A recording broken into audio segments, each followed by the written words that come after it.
আপনার জন্য এবারের প্রশ্ন, আল্লাহু আকবার। কোন অবস্থায় বান্দা আল্লাহর সবচেয়ে নিকটবর্তী হয়?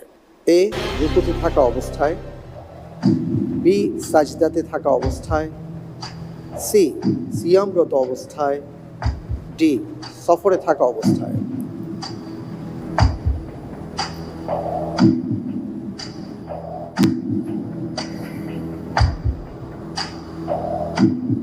আলহামদুলিল্লাহ, আমি এখান থেকে উত্তর হিসেবে বেছে নিচ্ছি বি, সাজদাতে থাকা অবস্থায়।